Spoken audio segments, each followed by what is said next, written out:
We'll dream map you out of being sick. Cool. Okay, cool. Okay, so I just want to take a moment for everyone to kind of collectively, maybe if it feels good, close your eyes and just take a deep breath in through your nose and out your mouth and just arrive and maybe let go of any expectations you might have. Let go of the good or bad night's sleep you had. Let go of what you have planned after this, and just kind of feel the chair and the weight of your body sitting in it. As you breathe, try to breathe a little slower and deeper and feel your body relaxing. And let the mind take a knee and let your heart and presence open a bit and just arrive here with nothing to fix and hopefully something to learn. And when you're ready, open your eyes. And so just to go on a quick check-in around the room, how's everyone feeling so far on stage one?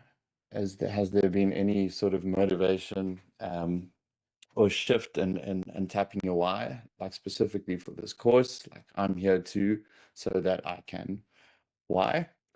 And is anything alive in your field right now around purpose and dream mapping, if anyone's had a chance to like browse through some of the content?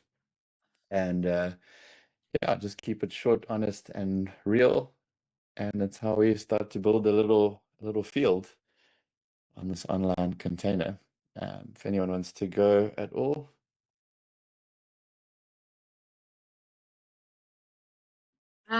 It's actually funny. I thought maybe I was here to ultimately for my career and make more money, but it went a lot deeper than that.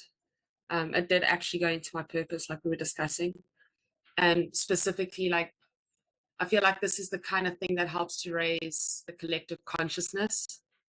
And for me, what I realized, the reason I'm here is because, like you said, the microdosing can help to expand the consciousness. And if our consciousnesses expand, then we can raise the collective conscious, and that ultimately saves the earth. So that's what I realized I'm here for. I thought it would be more shallow than that, but it actually went quite deep.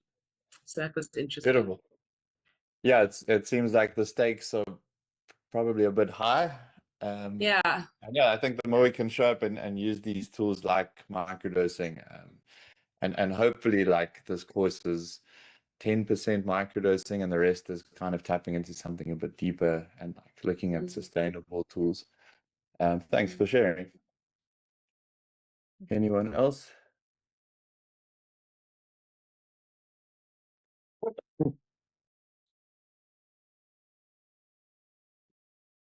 Is it just me and Sion? Yeah. No, there's I think there's 7 people. Oh, okay.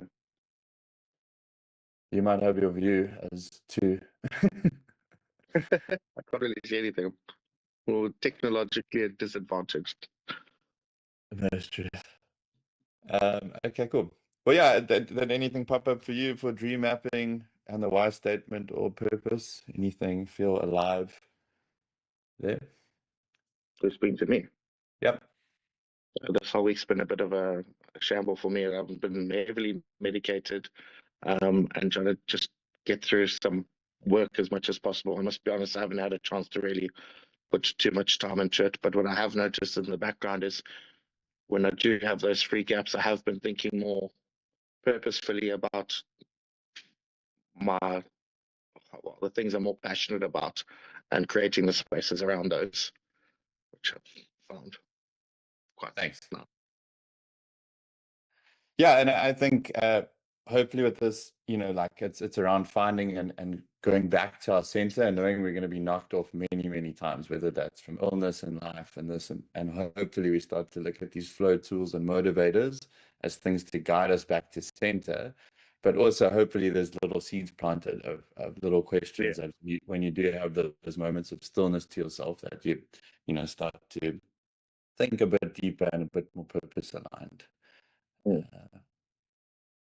Anyone else? I'm going to be honest, I'm a great procrastinator, so I'm sadly kind of always do things last Sorry, minute. So something I've got to change.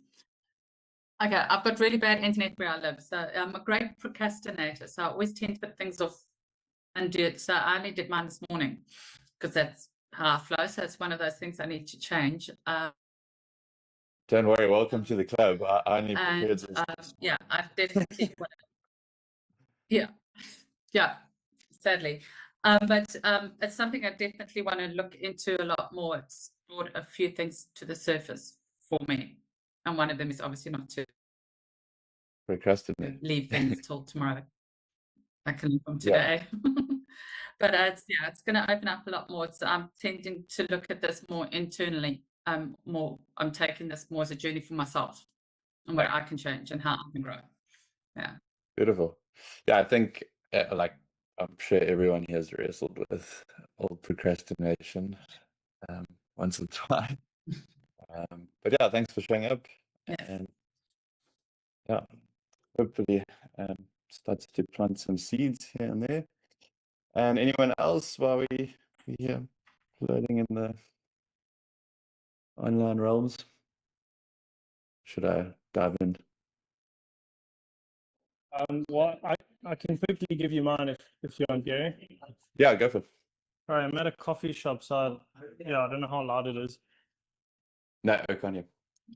But yeah, for me, it's still the same as what I originally thought. It's basically to focus on figuring out what type of work I want to aim towards doing and kind of why that is, so that I can feel like I'm living out, I suppose doing more purpose-driven work, or just feel like I'm doing more of what I enjoy doing and more of what fits with my character and everything. I don't know how to explain it.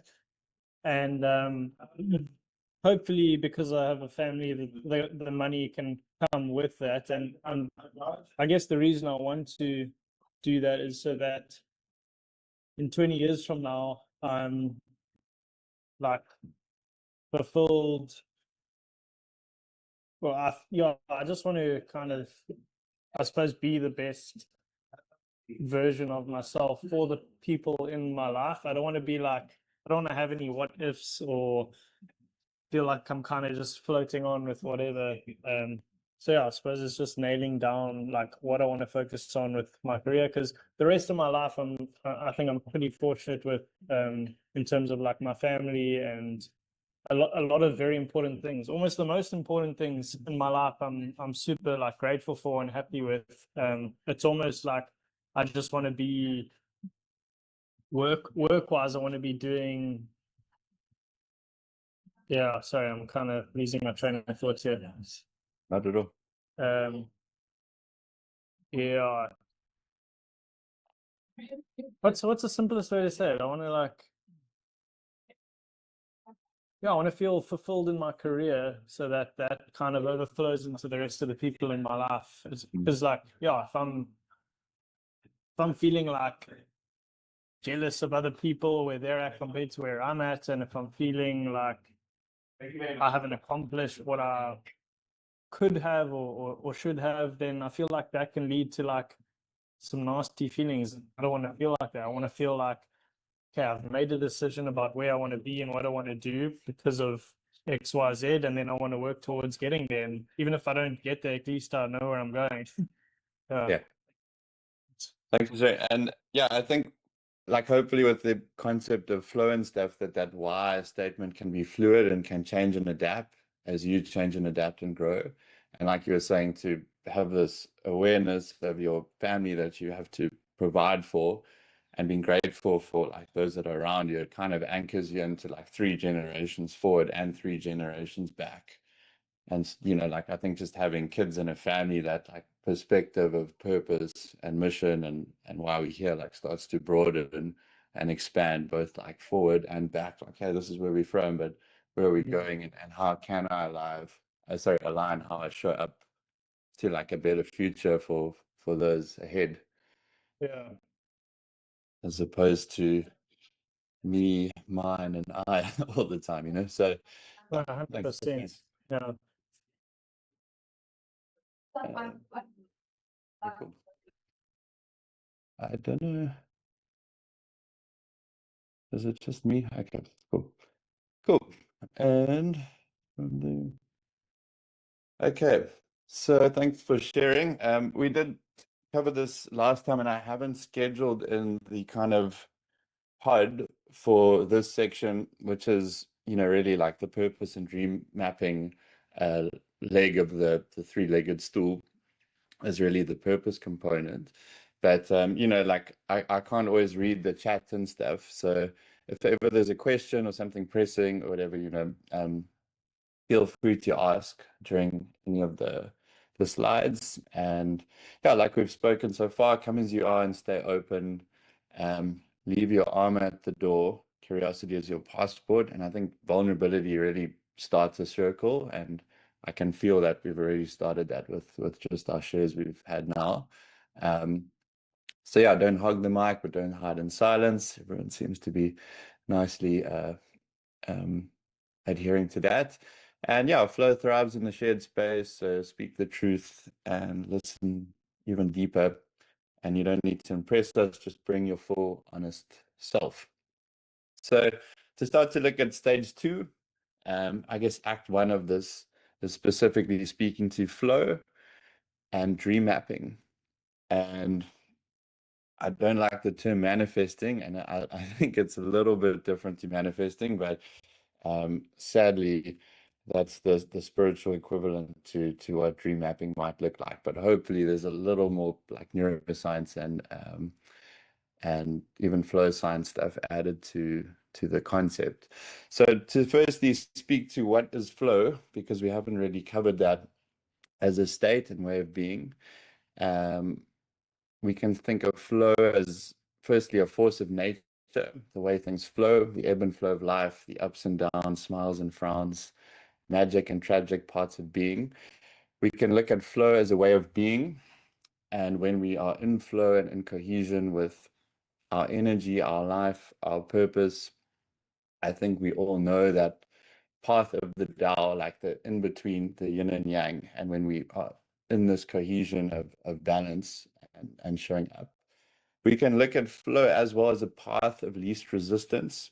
So to think of it from structural dynamics, which we'll get into a little bit later, but flow follows the path of least resistance and often unconsciously so in our life. We can look at flow as a creative current and force. We can think of flow as a collapse of self and time. We can look at flow as a biological signature for purpose and self-mastery. And we can think of flow as a state of consciousness and a rather seeked and attainable one. And so the concept for flow originally came from the psychologist Mihai Csikszentmihalyi, is I believe how you pronounce his name. And he coined the term in the 70s and described flow as being completely involved in an activity for its own sake. The ego falls away, time flies. Every action, movement, and thought follows inevitably from the previous one. So it's not just a state of being, it's essentially a peak human experience. And if you look at Jamie Wheal and Stephen Kotler's work from the book Stealing Fire, they kind of categorized it by STER, which is the experience of being selfless. So that feeling of the ego, that sense of self, and the self-criticizing kind of version of self falls away. And we are completely absolved in oneness in something we are doing or partaking in. We look at T for timelessness. So our sense of time absolutely dissolves, so we can get lost in work. It can feel like minutes and it's been hours. The counterpart of that might be like being barreled on a surfboard and you think you've been barreled for like 20 seconds and you watch the video and it was like 0.3 seconds. The other characteristic was effortless, and I'll go into the next part of this, but it's it's a sign of mastery to get to effortlessness, because it's once you've essentially mastered a skill and task and ability, that you fall into this effortless state. And lastly, characterized by the richness and how meaningful the experience was during and post, and how this richness and kind of pursuit of flow is really often like the best things life has to offer. And so if we look at flow just from like a purely performance standpoint, and looking at flow states in terms of working and showing up for stuff, when we're in macro flow, we can find a 500% increase in productivity. There was a 10-year study on McKinsey with the top executives, and found that the top ones in flow were 5 times more productive at their baselines by people that like didn't really acknowledge and have systems to tap into flow. After one macro flow state, and this can be like the equivalent of a peak state of something like skydiving, or a peak experience of climbing a mountain, or even like Vipassana retreat or something where you tap into like real macro flow. You can have 3 days of heightened creativity after. So for example, if you were wanting to have 3 days of potential heightened creativity, it might help to try to tap into a high inducing flow state the day before, but also to notice that depending on the intensity of that flow state, it takes time to recover. So it's kind of like this fine tuning of picking the experience to hopefully roll the dice and chances of tapping into flow after. And yeah, so more research at Harvard with some advanced brain monitoring found that a single flow experience can elevate creativity for up to 72 hours after. And when people are in macro flow, there's a 430% increase in creative problem solving. And it's important to note that flow is a spectrum, like everything, and it oscillates between micro and macro. And micro, we could look at something of being like subtly present in the moment. From macro, you know, like and you also get group flow, could be like a 10-piece orchestra just absolutely absolved and playing a musical performance to utmost perfection beyond their capacity and capability, because they are tapped into such macro flow. So there's essentially like 4 stages to flow states. And it's similar to like learning stages. You know, when we're learning something new, we have we firstly have unconscious incompetency, like we unconsciously don't know that we suck. And then we start to learn something and we experience the struggle phase.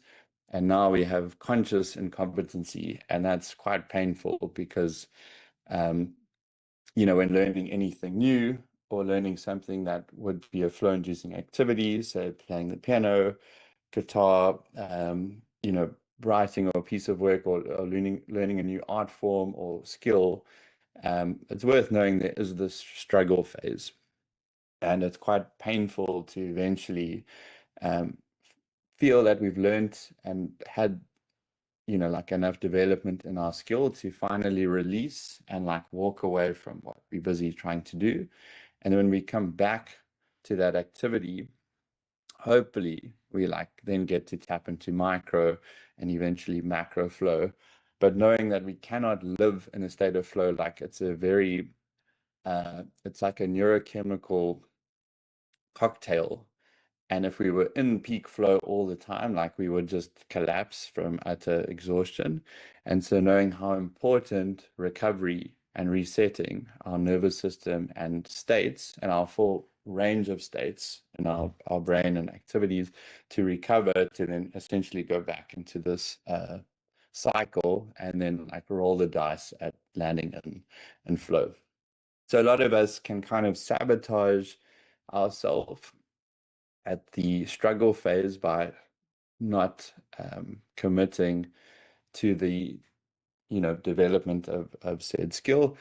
And we can sabotage ourselves at the release and recovery stage by trying to always continuously either be at flow or peak performance or working, and not taking enough active recovery time to regain and reset our energy and attention. And in this recovery stage, if we miss it, it's kind of when we get forced into passive recovery. And that might be, doom scrolling, just binge watching on Netflix. Like, we've kind of put our nervous system into such a sympathetic response that we like collapse and then are forced into kind of passive recovery. It might be our body's response to be sick when we, have kind of pushed it too far in these different areas without actively recovering. And yeah, that's where we find ourselves being forced to passively recover, which, I mean, like, I think as life unfolds and goes, that's where we find ourselves dancing between as this getting that flow habits and patterns right, and then falling off, and essentially learning the toolkit to like bring ourselves back to center, and know which tools and habits can bring us back, and just being okay with falling off at the same time. So to speak to stage 2, this is about dream-napping your life. And so hopefully from stage 1, we've started to unpack our why a bit deeper. We've looked at our purpose from the personal level to the meso, collective to even cosmic, and just started to play with some ideas around purpose from it being less kind of intense to something a bit more light and palatable, like a mission in our life, something a little less cosmic, so to speak. And yeah, so now hopefully after asking ourselves some questions as to like, well, why am I here? Why am I doing these things? Why do I want to do this work or better myself? Or why am I sabotaging these patterns to success? Once we've got a little bit more of an understanding of that, we can start to then have a clear vision of where we want to move, and start to turn them into practical, process-driven blueprints for success. So a question to ask yourself, and maybe we could have a small breakout, but what do you currently know, believe, feel, and do about your dreams, about the vision, about the future, about a mission? What do you feel and do about visualization and hate to use the term, but manifesting? So does anyone have any comments on that before I? I mean, I've been working on this stuff a lot for quite a while. It's also the place my career is going into. And what I'm finding is it's powerful stuff, and I can feel the shifts, and I can see how the world's responding to me. But the scariest part is that in-between part, that part where the old reality falls away and you're in limbo between the old self and the new self. That is the scariest part. And I find myself there at the moment. And I think that's why all of this usually falls flat, is because people aren't prepared for that limbo, that in between. That's so scary. And that's literally where the new neural pathways are forming. So yeah, it's powerful stuff. But it also takes a lot of consciousness and dedication. It's not as easy as, oh, I have a dream, I visualize it once, tomorrow I've got the opportunity. And then also when the opportunity comes, to take it and follow through with it and keep following through with it while everything, all the old world is falling behind. So I think that's what they don't speak about when it comes to your dreams, your visions, manifestation, is that there's a lot of sacrifice involved. Like, you've got to let the old man die. And that's the hardest part of it.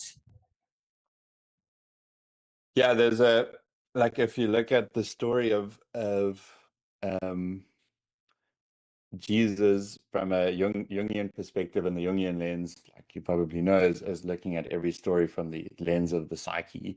And if you look at Jesus as the archetype of the highest self, mitigating your journey across time, and he goes through multiple deaths and rebirths, and that old self has to die. And what mitigates you through that dream process from like old self to new self is that higher self carrying you through that suffering and letting go. And then like, how do you acknowledge those deaths and metabolize that grief and know that it's kind of like a back and forth process, but like feel that deeper self as that higher self calling you through that like death rebirth process. And easier said than done, like you said. Yeah. And the metaphor being, you know, the people who spoke against him and threw rocks at him. And like, you go through that, you go through those doubtful thoughts, and you go through the rocks being thrown at you, and you go through the people who don't want the new you and they want to keep you down at the old you. And that's the hardest part, is to like stick to the vision, you know, and those doubtful thoughts come, those crowds come at you. Sure, please elaborate on that, Sion.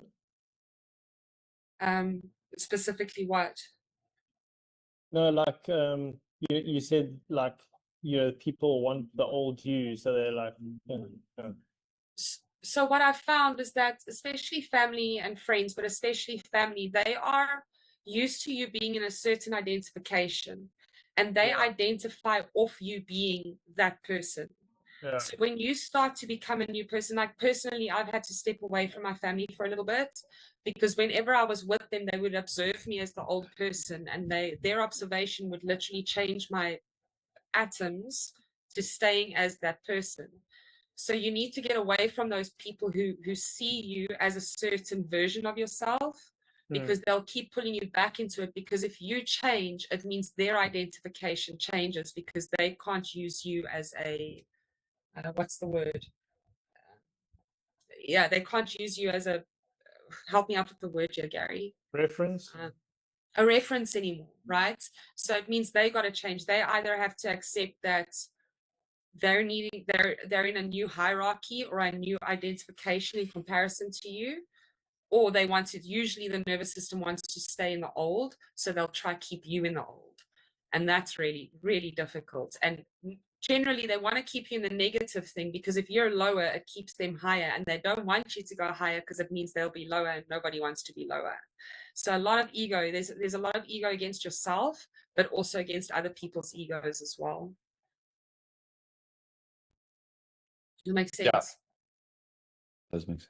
I think I hope I like can touch a little bit on that with the structural dynamic stuff. But yeah, that Yeah, I that's think everyone experiences that. that's a tough one. Sorry, I don't want to hog the mark. I just wanted to say, Sion, I had a friend once, it was years ago, and she was so young. I think I was first year varsity, and she was finishing matric, and she told me she needed to like get away from all her high school friends and even her family, because she was growing and wanting to be the person that she saw herself as, but you know, all her friends that she'd known forever didn't see her that way. So yeah, I think I'm sure a lot of people go through that. Yeah. And there's that Ram Dass quote, like, if you think you're so enlightened, try, you know, spending a week at home with your family. And it is that thing of just accepting how someone else sees you without trying to change their view, but knowing that you have changed and grown. Is an interesting structural dynamic thing, I think. Okay, cool. So what is a dream? So we can look at a dream as a vision we have for where we want to go. We can look at it as an image. A dream can be a story. It can be archetypal. It can be personal, transpersonal, and mythic. We can be fully conscious of the dream we are creating, or unconsciously live in the dream of someone else's. It can be a mission, a calling. The dream we live in can be true or false. It can be hopeful. It can be magic. It can be terrifying and tragic. So the danger of not having a dream starts to come when our mind recedes and we have time to ourselves and something whispers to us, this isn't it. This is not what I came here for. And we kind of know this on some deep level within us. And I think that's where the dream starts to knock. And hopefully it's a deeper one, something a bit mythic with our names stitched into it. So to speak to the story of Odysseus from Homer's famous Odyssey story, and if that's not familiar to you, you probably remember Brad Pitt in Troy with his shirt off and jumping and, doing cool sword moves. But long story short, Odysseus went to the Trojan War in Troy to fight the famous battle at Ithaca. And that's the story we kind of get told. And you could argue that's maybe like, this wasn't a point I had previously, but it's maybe like the story we tied into that we're supposed to go do and get out there and achieve the impossible and win the big war and come back home. But the story that's less told, at least in the popular journey, is that for Odysseus to return home, it was a 10-year journey home back to his wife, back to his home, Ithaca. And so once they basically have this epic battle at Troy and they leave victorious, he starts his journey home. And what Odysseus does is he finds himself on the island of Calypso, which is an island inhabited by the lady Calypso, and she's a seductress, and it's a paradise of beauty and comfort and distraction. And him and his sailors have been lost at sea for a long time, and they obviously come across this island of comfort and treasures, and he stays for 7 years. And they eat, can't remember what they eat this kind of lotus flower, which ends up being the most like ecstatic, beautiful experience. And it's kind of like some of the flow markers of it's selfless, it's timeless, it's effortless, but there's something whispering that it doesn't have this richness component. And they get so comforted, and the distraction's endless, that they completely forget that they were going back to Ithaca, back to his wife, back to his son. And eventually like kind of breaks the curse of Calypso, and they eventually begin their journey back home. And yeah, I just got to Brene Brown's, but we forget to ask, is this my life or just the most pleasant one available? And Brene Brown's quote that I've taken a little bit to heart, she wakes up in the morning and her little mantra is like, I choose courage over comfort. And so we can often find ourselves in this Calypso's island of distraction.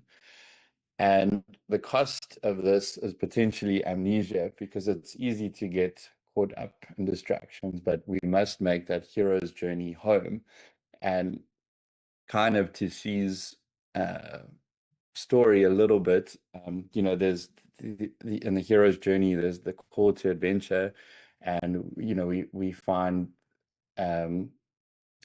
ourselves in the dark night of the soul, and then we find a mentor and we go on this whole journey of self-discovery, and there's like this whole mythic and narrative arc to the hero's journey.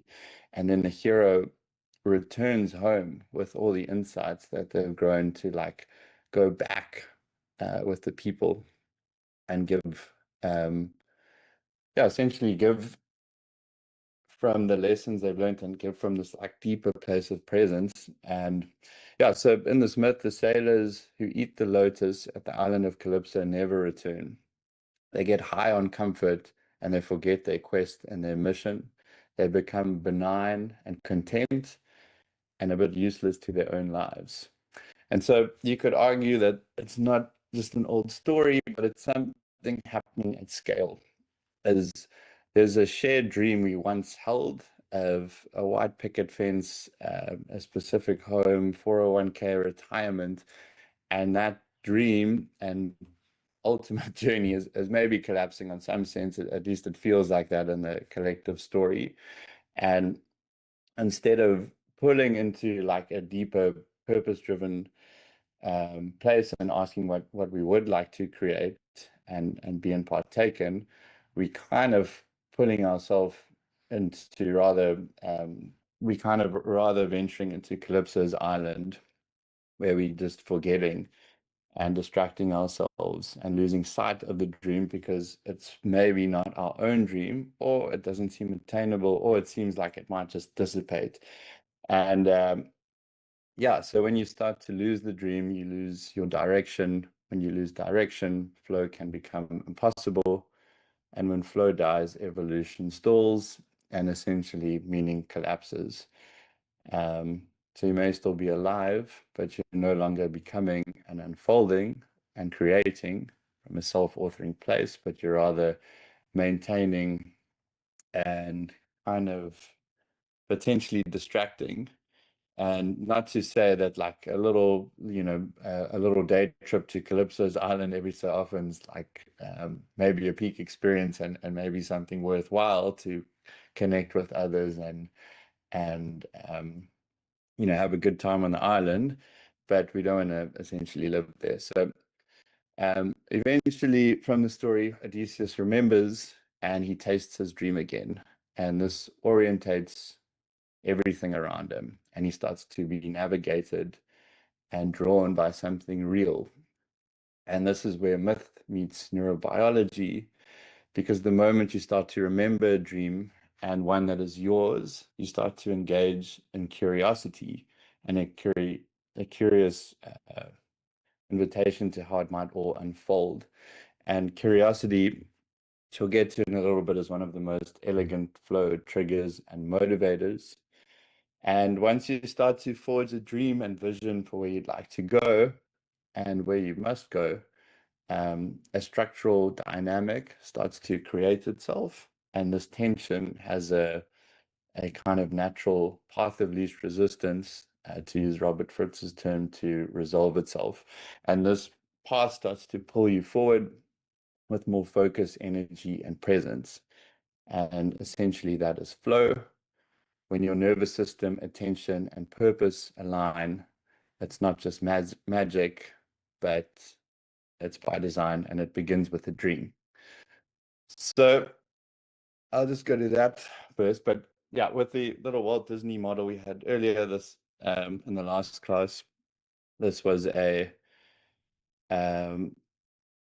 like I said, a model used in coaching. And so often we are kind of stuck in the bottom two hats, where we are like very much drawn into the realist realm of this is what we have to do to survive and strategize and pay the bills, and very much stuck. I wouldn't say stuck, but like practically in like how we function in the day to day, and some could say survive. And then we also pulled into the risk analysis, analyst is how do we mitigate these risks and what is the worst things that could happen? And we often find ourselves just looping in this destructive, like kind of risk analyst loop of thought. And so how can we just for a moment suspend and let these two take a seat, and let the realist take a seat on the bench as well as the risk analyst? And how do we let the dreamer start to put a hat on in our own life and just take a moment to imagine?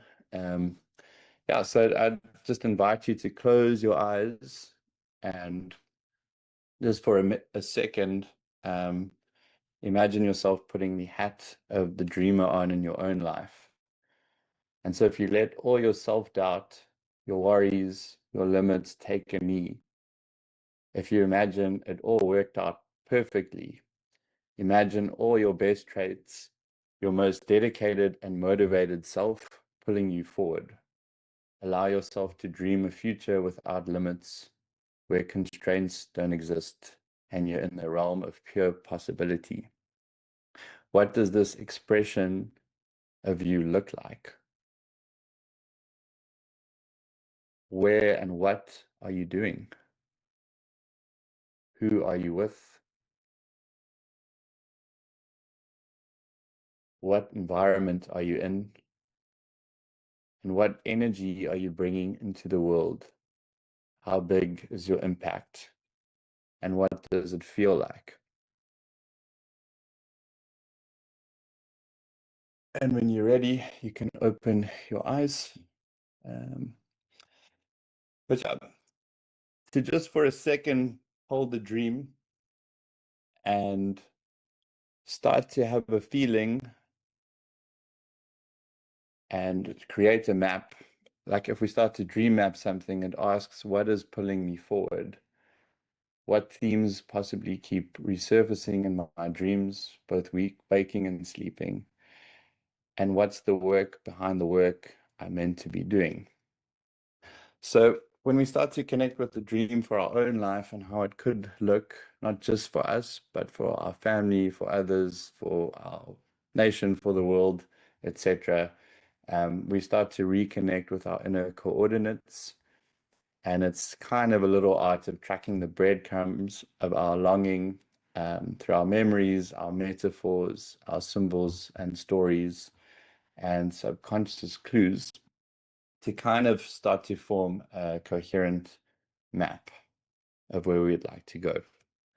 So just to break down what dreams are and how we kind of operate with them, like we obviously have the nighttime dreams from the subconscious realm, and these can be strange, archetypal, emotive, terrifying, like leave us pondering when we wake up, and they can be unresolved threads.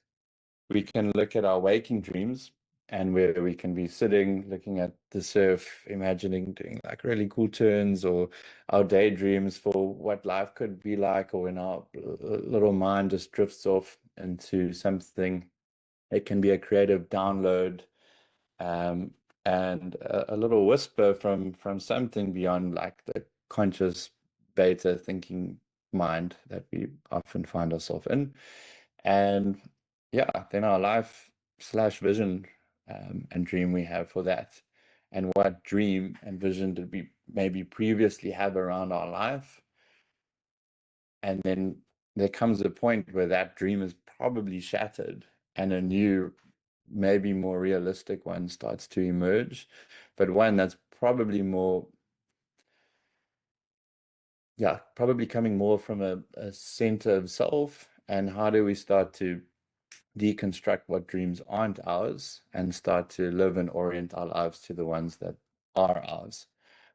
So when we name the dream, we start to create and activate a feedback loop between sorry, conscious intent and unconscious navigation. So we start to build new neural pathways in our brain, and our brain basically looks at an image or a dream or something, and it sometimes can react in the same way as if it were actually happening. And so we start to sculpt the terrain of our subconscious mind by recognizing a path forward and filtering out the noise. So if we start to have a dream, and we start to orient our life around that, we can think of it not as putting on blinders to block out the world, but to put on blinders to block out all the bullshit and noise that is constantly thrown at us. And yeah, that's consistently competing for our attention. And so Robert Fritz wrote a book that's called The Path of Least Resistance. And what he speaks to is so often our behaviors are kind of mapped by the structural dynamics we find ourselves in. And the way to think about this is when you walk through a building, you don't come in through the window, you come in through the door, you walk up the stairs. The same way, like, when you walk through a forest, you walk on generally like either a previously mapped path that was probably from like a cattle path previously. So just to show that these structures follow the path of least resistance. And one way he's got that mapped out is, we can think of one structural dynamic as where we would like to go. And often that's unconsciously mapped, I would say, or unconsciously created. And then there's a structure of where we've come from. And there's structural tension between these structural dynamics, which I think if I explain now, I'm going to basically butcher it. But essentially, once we have a structural dynamic in place that is from our own making, and from where a clear definition of where we are at point A and where we want to go to point B, and we're trying to minimize that gap, a structural tension starts to create itself, and structural tensions always follow the path of least resistance to resolve itself. And just like the river carves the land, energy begins to flow in the direction of that vision. And I think one of the tips and tricks to stay in flow is to have that as kind of a, a tent pole in the future of where you'd like to go, but that it has the fluidity and nature of water, essentially, that our dreams have the ability to adapt and evolve and change as we do, but that they always like just comfortably out of reach. So how visualization can start to bring your future closer towards where you are and where you want to go is knowing that when we visualize our future, many of the brain activities and circuits light up as if they were experiencing the same event. So our visual cortex, the motor cortex, the prefrontal cortex light up. And this is called the neuroscience functional equivalence, where mentally stimulating an action or scene strengthens the same neural pathways used when physically doing it.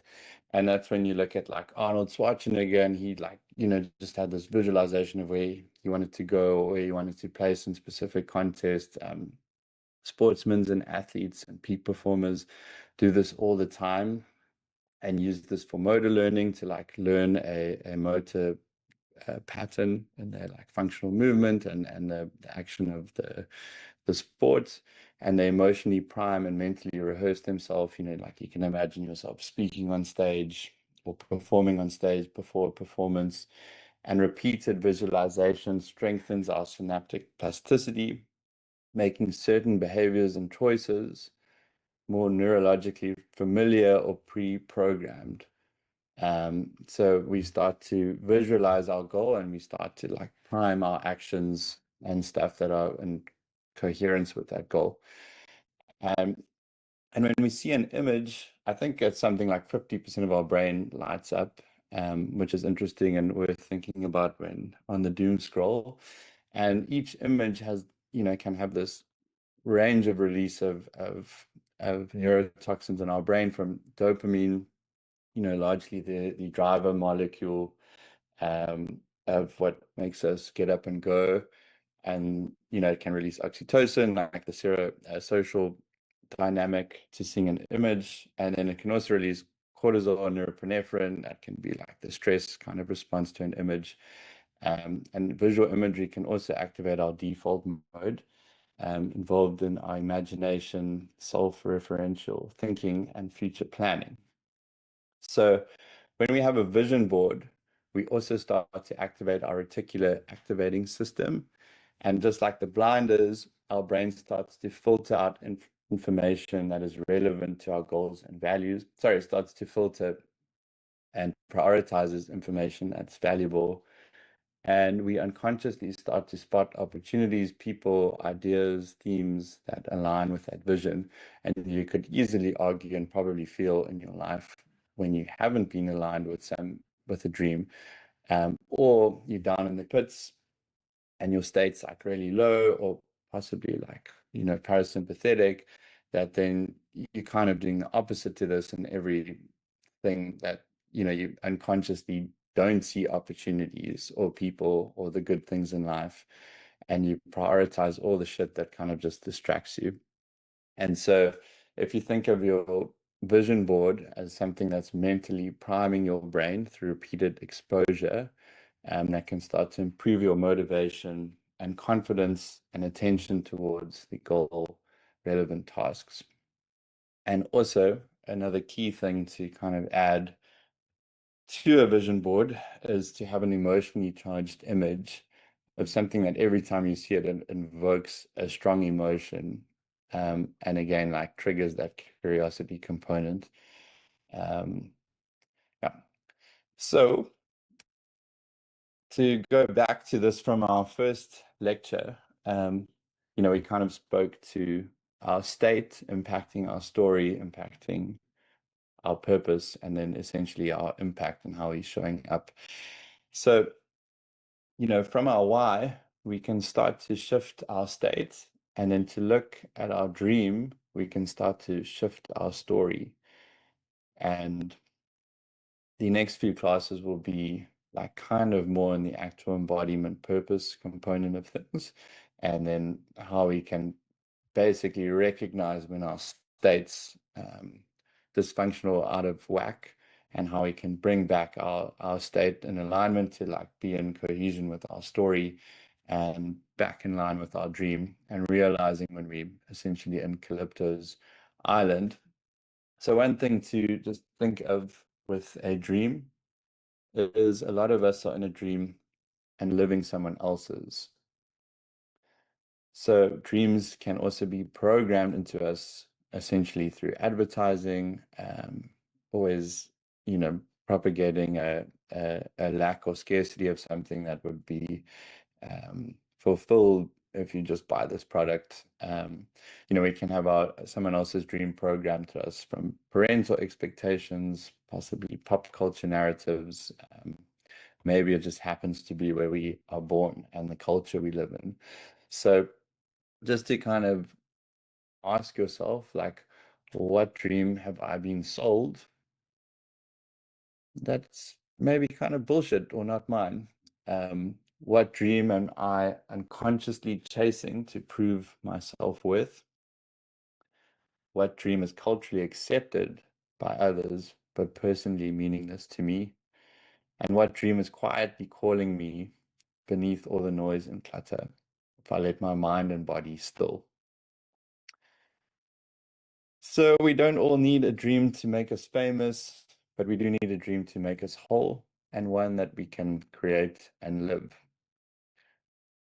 So from the Bhagavad Gita, a beautiful quote: "It is better to live your own destiny imperfectly than to live an imitation of somebody else's life with perfection." And so to kind of follow, I think, multiple other people's, but also Paul Chek's little notion for goal setting and dreams, is we want to find something that is in the sweet spot for flow and progress.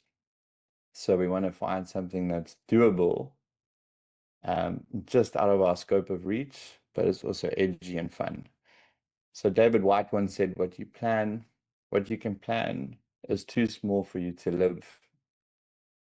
And so with picking a dream and goal and something to do, we want to find something that's not too small, that keeps us in the sandbox of our comfort, but not too big that we crush under its weight. And so the sweet spot for this would be a dream that's slightly beyond our current skill set and a maximum of 50% beyond our current capabilities. It must be big enough to stretch, but grounded enough for us to walk and start aiming towards today. And so curiosity is again a major flow trigger, and curiosity activates when there's something new to learn, when it's within reach, and will be changed by that pursuit.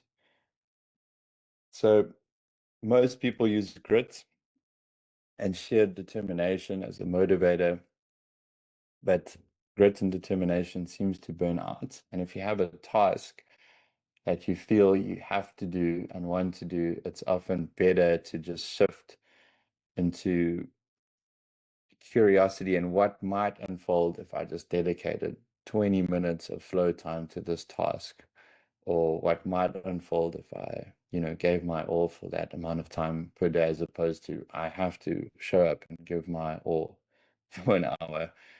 Just a slight difference in frame can kind of evoke and bring about curiosity.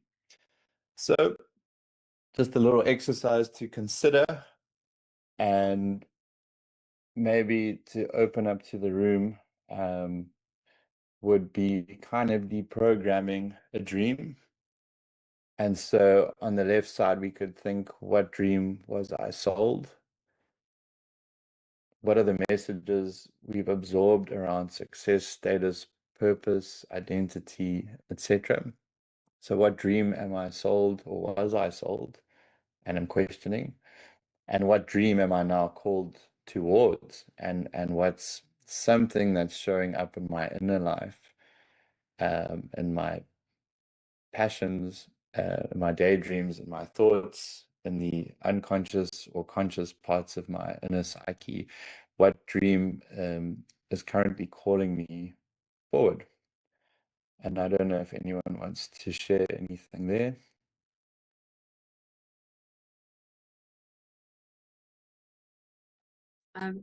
Not so much about the dream calling forward, but you were saying about the night dreams. And I've been working with my night dreams a lot lately, specifically diving into lucid dreaming. And it is massively beneficial to reprogramming the subconscious. I think we don't put enough stamp and store in our dreaming. Like our night dreams are so powerful because they say whatever you can heal in a dream, it heals 700 times more than if you try to heal it in daily life. So just, on that note of the night dreams, I think if anyone takes anything from that, it's like pay attention to those night dreams because they are a direct association to what's going on in your subconscious. And a lot of the time, if you can pay attention to that, that definitely takes you closer to your daydreams, to your dreams, your vision. It takes you so much closer because it shows you what's blocking you from that place, from getting there, what your fears are. Thanks. Yeah, I think that's a whole nother can of worms to open, is the actual dream and unconscious part. So solid though, so solid. Like my gut just tells me that's so spot on. Not that I've ever, I forget my dreams when I wake up, but yeah, I like that. Yeah, I think that they're incredibly powerful and vivid and mysterious, and there's obviously so much more than we consciously can unpick, I guess. So yeah, any other dreams you were potentially sold that might be unraveling in life? I wanted to ask Gary, what you think about things that are a bit of a combination of both. Like the dreams you are sold can be the dreams you're called towards as well. So say, for example, like one of the biggest things in capitalist society is you have to make a lot of money. And that could be part of the dreams that you're calling towards as well, because, having the financial freedom to do other things in your life that you're passionate about, whether it be a passion project. Say, for example, you love working on cars, you have to finance that sort of passion project, or you love traveling to places, so you have the dream to work towards financial freedom, but you've also been sold that dream as well.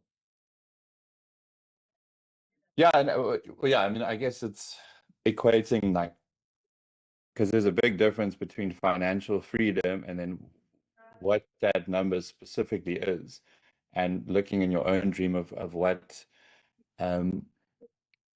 number actually buys you that. And in general, from people that chase that solely, it's never enough. And I think that's part of the thing to recognize is when it has a specific number, or when it's a finite game, it might, the finite pursuit of a dream might be I need to be a millionaire to be successful. Versus I want the financial freedom to be able to, contribute to the purpose-driven, maybe purpose-driven companies or projects or things that I'm also called towards. So I guess it's kind of hard because, I mean, essentially a lot of the dream we sold is profit at the expense of everything, I'd like to jump in. I think it is possible to have been sold a dream of financial freedom, and then that can align with your dream, which could be your higher calling or something you are truly passionate about. I do think it is possible to have that, but I think it's not a lot of people. That isn't the case for a lot of people. And so, I think I'll speak about myself specifically, but it wasn't so much that I was sold a dream as much as I think I inherited fear-based beliefs around finances. And so there was maybe an influence from my parents or family, and like their parents before them, to prioritize financial stability above everything else. And so I think for a lot of people, that's the case, where it's like, you know, it's unlikely that your passion or your calling will actually finance you in life. And so you're just going to have to be okay with that being a hobby. Versus, you know, what is your soul being called to, and how can you cleverly curate your career path or your life around that so that it can turn into a purpose and calling, as well as financially, how can you also be earning a salary from that, is something that I'm curious about, and something that I'm trying to work my own mindset around, is how can I move away from, okay, this can just be a hobby, versus, all right, how can I turn this into a successful business, plus follow my passion and calling, plus share with others and give back to communities, and the people around me, and make a difference.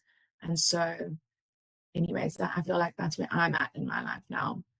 And it's figuring out how I bridge that gap is maybe where I get stuck.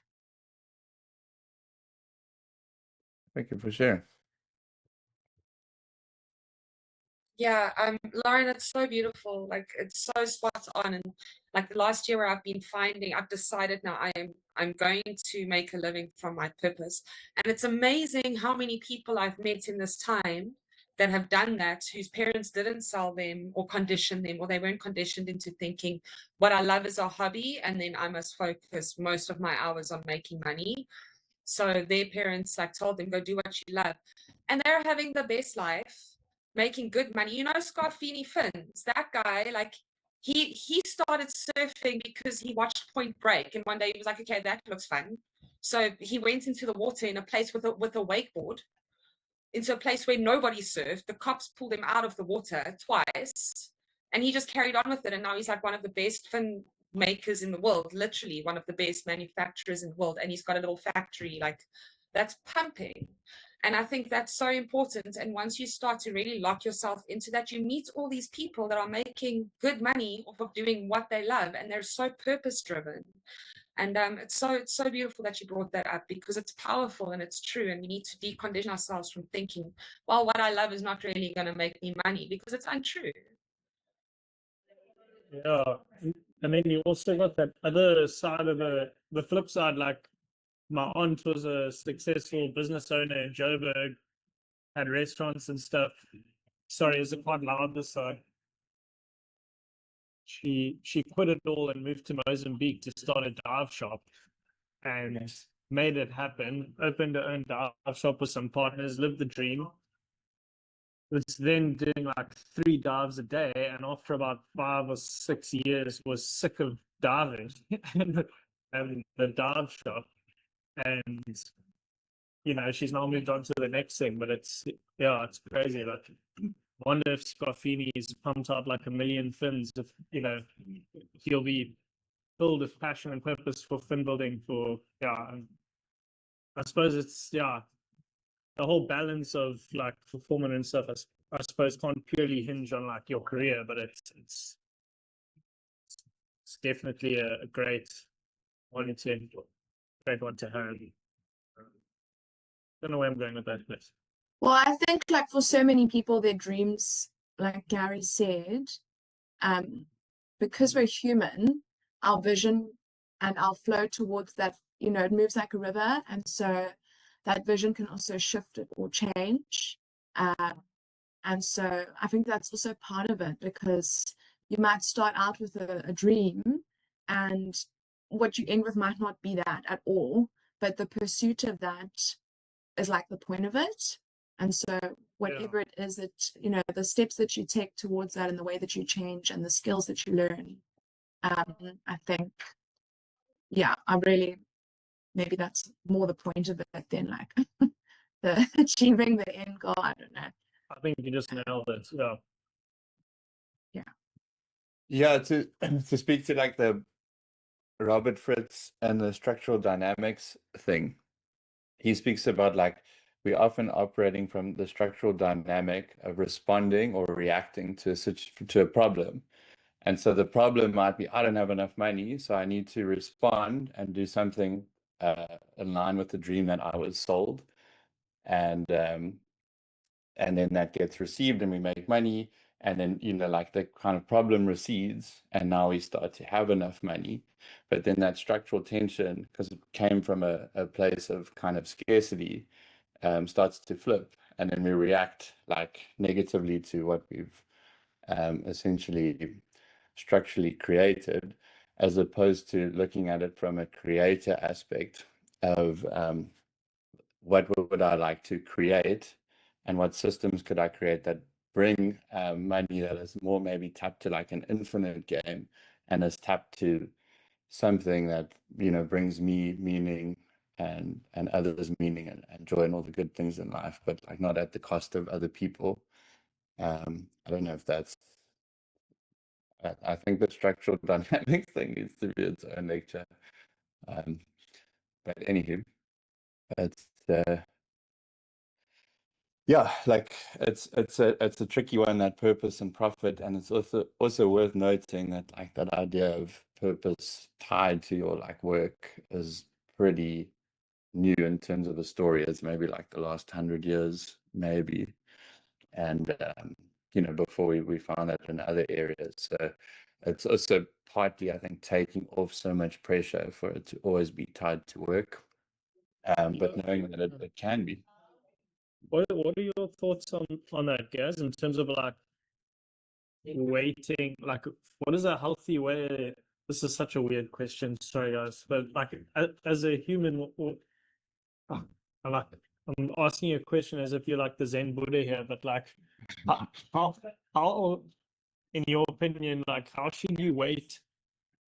Like what you like find as like getting your purpose out of life, because there's like relationships, your career, your spiritual life, your health.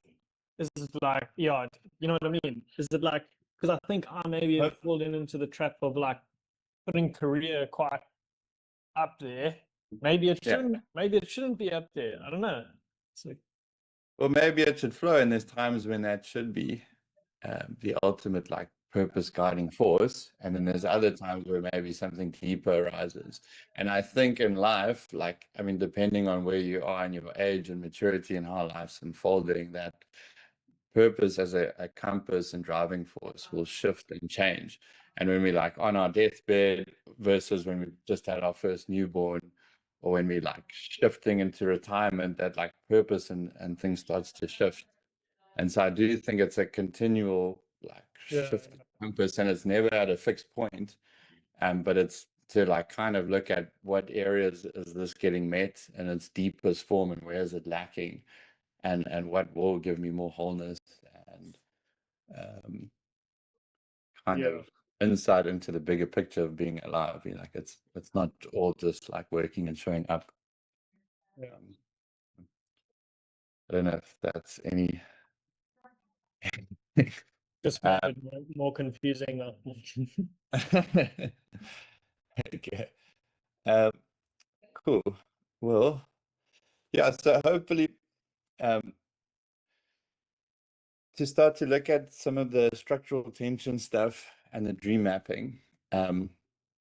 Phase one of structural tension mapping is a brutal but loving assessment of where we are now, and hopefully like a little bit of that was touched on in stage one, or at least some of those questions were seeded and planted. Step two, where do we want to be, and how do we start to choose a dream that's 50% below and not above, but currently beyond our current capacity? And how can we start to feel the tension between these two poles and start to use them as our compass and guide and engine towards where we want to go? So what do we need to shift internally and externally for this tension to start resolving, of what dream we would like to bring forth, or what vision or mission? And specifically, even as simply what actions could I take this week that are needle movers, that align with this dream, even if it's just in a very small, teeny tiny way. And to look at the structural dynamics of where in our life am I oscillating between where I am and where I want to go, and how often does the, kind of pendulum of self-doubt swing from like I'm on the path and I'm not, and where can we start to notice those structural dynamics in our own life, like what environment, goals, people, habits, and things are we contained within, without awareness, and how do we start to consciously choose and create from a self-authoring place where we'd like to go to. So there's a Navy SEAL saying, that it's like we don't rise to the occasion, but we sink to our level of training. And so you could also think of this as we fall to the structural dynamics of our life. And for a large group of people, I would say the structural dynamics are unconscious. But once we start to consciously build these structures and be aware of them, they start to follow more of the path of least resistance. So just some questions to reflect upon with the dream. What dream would I still pursue if no one ever saw or validated it? How would I live differently if I trusted the dream was attainable? Where does my current lifestyle support my dream? Where does it sabotage it? And a real question, what might be the cost of not pursuing this dream?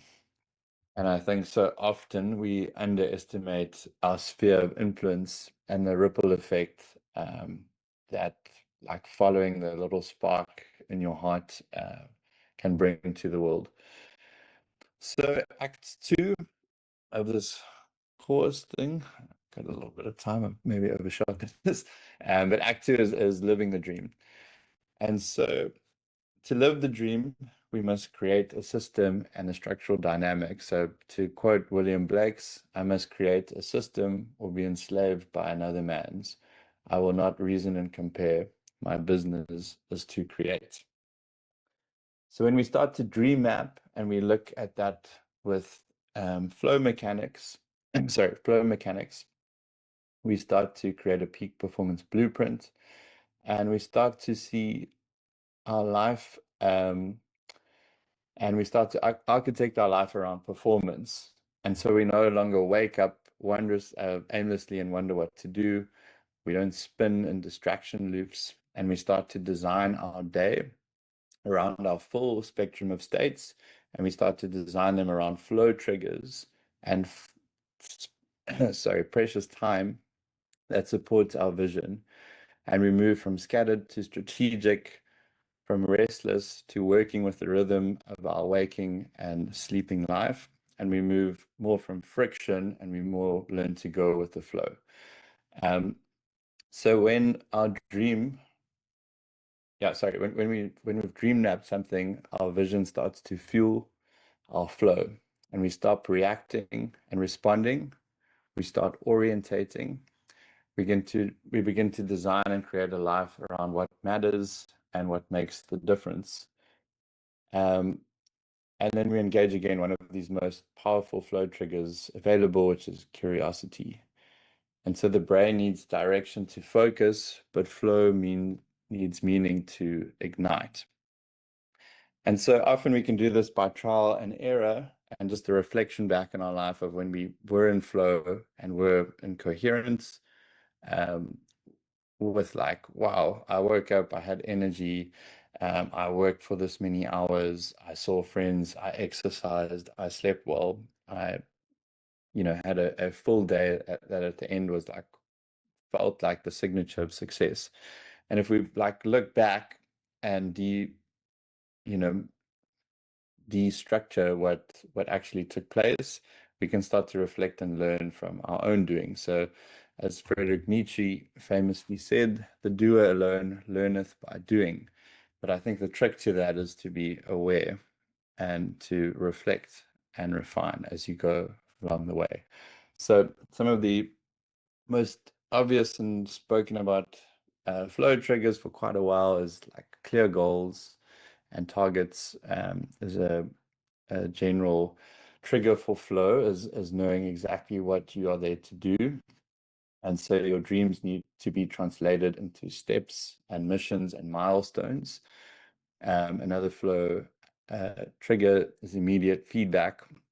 So when you are paddling on a wave and if you fall, you fucked, or you skydiving, if you don't pull your chute at the right moment, you die. Like that kind of immediate feedback in its most dangerous form is what triggers that norepinephrine and cortisol, that fight or flight response, but it also pulls us deeply into the deep present now, that kainos of deep experience into what we are doing. And at the same time, it keeps our system engaged. But like often, we are maybe like very caught up in the immediate feedback, kind of cortisol, norepinephrine state. And so it's worth knowing when you have and have not been in that. And then the other flow trigger would be challenge and skill, and to get that ratio just right, and like hot and cold water, like kind of, fine tuning to get the temperature and flow coming out right. And this lives and dances on the edge between boredom and anxiety. So, if it's too easy, we kind of check out and we're no longer challenged. And if it's too hard, we like kind of give up in the struggle. And, if we kind of like get that just right, we start to light up and flow.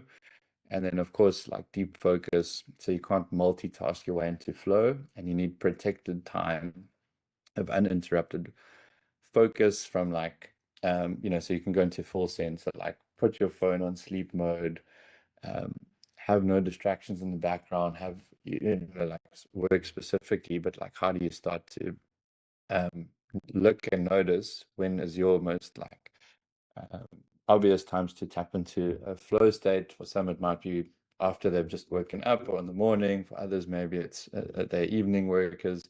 And so when can we, set aside clear time for flow? And yeah, just looking at some of the other motivators that we can stack in our odds to tap into flow. The one we've spoken about is curiosity. And this is the intersection of multiple interests, gives us rapid engagement into what we're doing. We can look at passion, things that light us up, that are harmonious and energizing, and hopefully harmonious with each other, ourselves, and the planet, versus like this obsessive, passionate thing towards something where it can be very draining. So when passion feels good, it sustains itself, but passion is also like a little egocentric, and we're always operating from the space of me and my. And so how do we also start to look at purpose as a motivator? And that's a little more ecocentric in terms that it's not just involving me and how I show up in the world, but it's something that resides outside just me. And that could be as simple as, your family member and your partner, to something like the community and bigger, or your workforce, etc. So I mean, that's, when we align with the sense of purpose, it's kind of triggering all those neurochemicals that tap us into flow that we spoke about briefly earlier, like specifically, oxytocin, that feeling of connectedness and being at one with people, but also having those other drivers come online. And then so we can look at autonomy. So when we start to become autonomous and control how we play our own game, and our creation of our own dream, I would say that's a flow trigger. And then mastery is kind of, like I said, the biological signature of flow, because it takes a lot of effort to get to mastery, to pull into that flow state. And so just looking at time as a sacred container to flow, most people fail because they don't acknowledge the time that it takes to enter flow, which is, in general, if it's set aside focused time, it's generally about 15 to 20 minutes to start to tap from micro to macro flow. And if someone interrupts you, or there's you know, ping on your phone or an email or anything, it can take up to 23 minutes to recover. And I looked at that study from like you know, coders in Silicon Valley who are just tapped into like absolute macro flow, and then it would interrupt them and pull them out. And it was sometimes at minimal, like 23 minutes. And then looking at optimal flow happens in the 90 to 120 minute mark when we've blocked our time. So you might be working at something, yeah, distinctly for 90 minutes, and that other, you know, time feels absolutely timeless, and what you've been able to achieve in that blocked out time for flow might be 500% more productive than what you try to start to do at like 5 in the afternoon, etc.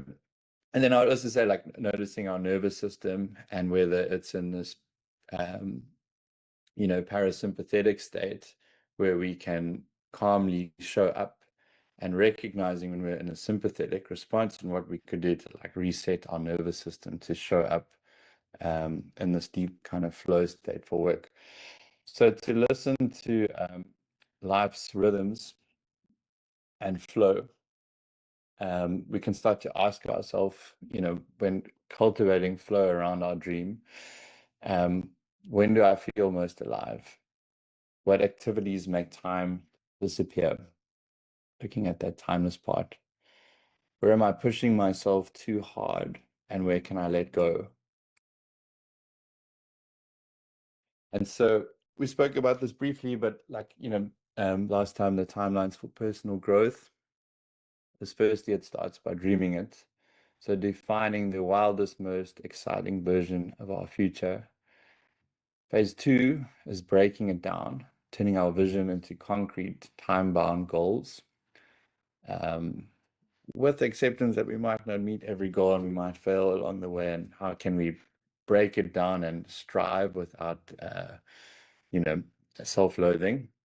How can we own it and identify who we need to be, and look at what's really holding us back? Like, what do we need to do more of? What do we need to do less of? And what might need, like, yeah, what might be worth giving up, even if it's for a brief time. And so the last one is executing. How do we take small action steps that compound and stack up over time to build momentum? So we could look, I'm just going to acknowledge the time. I'm a little bit over time. Does anyone need to run off quick? I'm just acknowledging the 10:30. I'll bail in about 5 minutes, but thanks so much. Yeah. Okay. Yeah, so part of the dream mapping process, just to look at the visionary blueprint, is to have something ridiculously outlandish in 10 years' time, like a dream so big it scares you and excites you. Example, becoming a globally recognized innovator in your field, you know, something that has the structural tension for potential greatness. Then we can look at our 5-year big dream. What major milestone can bridge the gap between now and this 10-year vision? This might be like a successful book, like a thriving business, as you know, done its however many quarters, etc. And then we start to get a bit more strategic and grounded, and we start to put on that more realist hat. And so what does my 2-year ambitious success looks like? What's a stretch goal that feels bold but achievable in 2 years? Example, build a standout brand, lead a high profile project, etc. And then what could my 1-year main mission be? And this falls in that like 50% category. Like, what clear measurable results can I commit to and dream for in the next year? And so some questions to ask yourself of how to achieve these is, who do you need to be? And write these down as if you have those habits and mindsets and values now. So what quality and mindset shifts do I need to embody? What do I need to do? What are the habits and actions that are non-negotiable for my success? And what will I have to gain if I achieve what I set out to?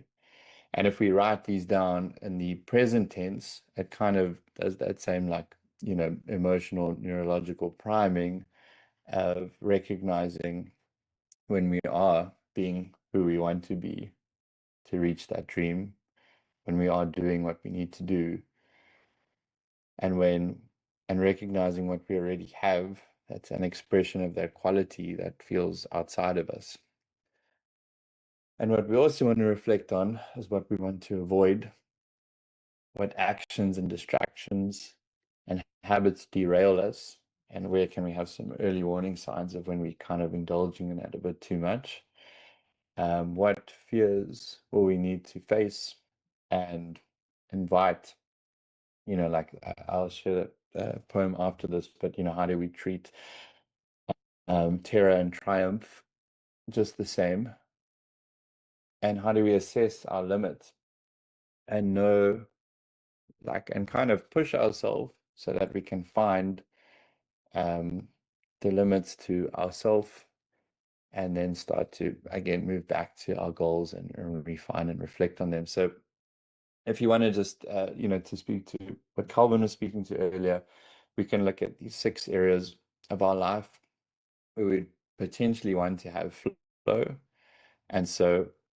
and dreams and purpose tied to. And when you feel so lost about the bigger picture, it helps to compartmentalize things. And so looking at our work and career, how can my career reflect the deeper why I feel called to? What kind of work gives me a sense of purpose? And how can my daily tasks align with my values? The same can be said for health and fitness. How do my values reflect how I show up in that? And how can I bring a why into my relationships and social life? And what kind of connections feel deep and personal to me and are worth cultivating? The same can be said for personal development. How does my why guide my personal growth? How does my why connect me to something greater with my spirituality and purpose? And how can my creative projects, or just the way I create and be and show up, express my why? And so to turn our why into an action, for each of these areas, we can create a 3-month goal that reflects our why, a 6-month milestone to build momentum, and a 12-month vision that aligns with our purpose. And so this is mine for last year. As I started to create 6 frames around these visual representations that were emotionally charged, around these different areas of my life. And for my relationship, I had my open heart, and I wrote who I would need to be, what I'd want to have to keep these things going.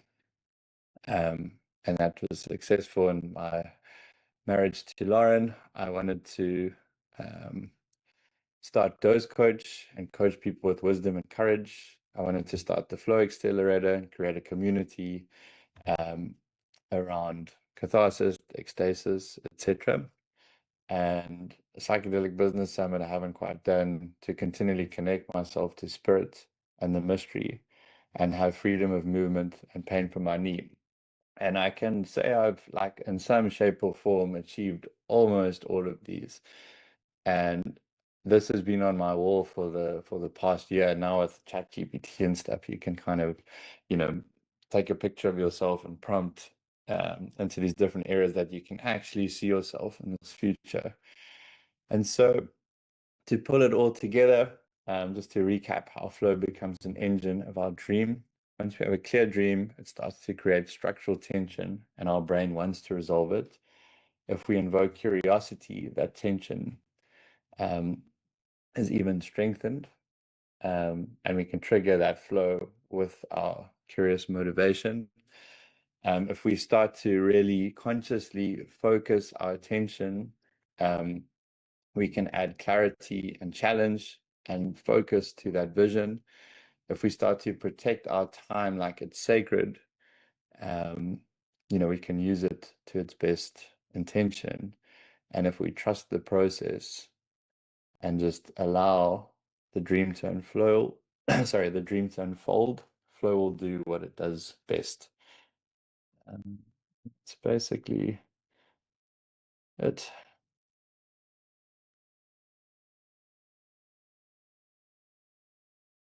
So I don't know if there's any reflections there at all. Yeah, thanks, Gary. That was great. I really enjoyed that. And yeah, that whole session is obviously it's given us all a lot of things to think about. And yeah, feeling really motivated for the rest of the day. Not just for the things that I know I need to do, but for the things that I'd like to get done just for my own sake. So yeah, thanks. Awesome. Thanks, Shane. Thanks for sharing.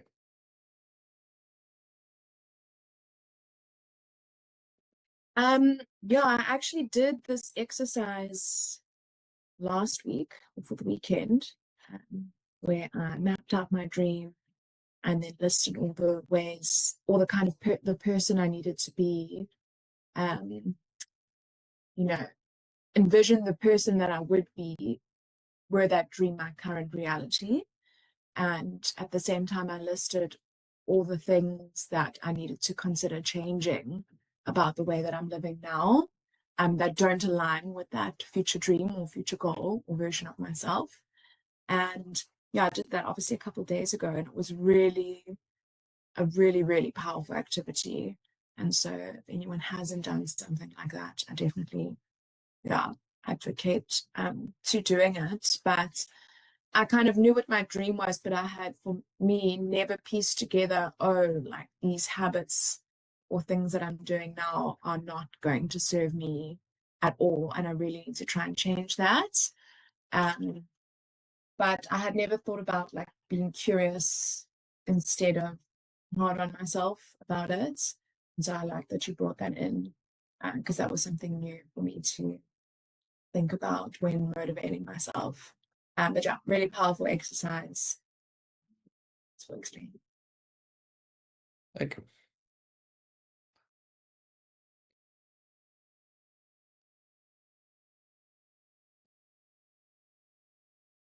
Well, thank you, everyone.